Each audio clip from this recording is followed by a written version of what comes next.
నాయనా నాయనా నీ పేరేమి నాయనా? అమ్మా నా పేరు ఈరప్ప అని అందరూ నాయన అందరూ తల్లి.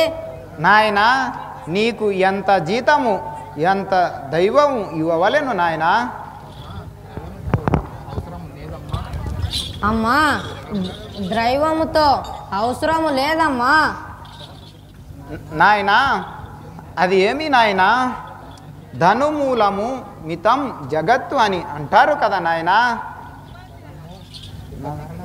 అమ్మా ధనము దుఃఖ కారణము సుఖ కారణము కాదు తల్లి. నాయనా ధనము యువ పర సాధన అని అంటారు కదా నాయనా? అమ్మా అమ్మా ధన మదం ఉంటే అందుడవుతాడమ్మా. అది ఎట్లా నాయనా?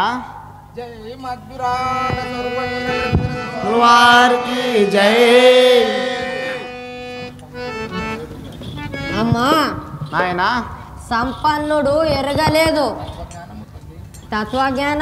తత్వజ్ఞానము తల్లి.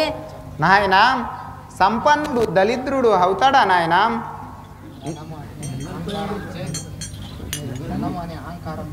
ధనము అని అహంకారం నుంచి మానవుడు అందుడు అవుతాడమ్మా. నాయనా నాయనా నీ మాట వినగా పరితాపం అవుతున్నది, ఆనందం అవుతున్నది. నీవు నిక్కముగా మానవుడే నాయనా? అమ్మా నేను నిక్కముగా మానవుడనే తల్లి. అనుమానం పడకు తల్లి. నాయనా నీవు ఈ ఇంటికి యజమానుగా ఉండుము నాయనా?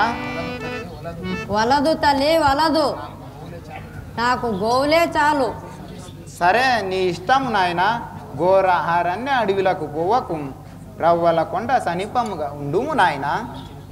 మంచిది తల్లి, నీవు చెప్పినట్లనే ఉండేదాను తల్లి. వారికి జై.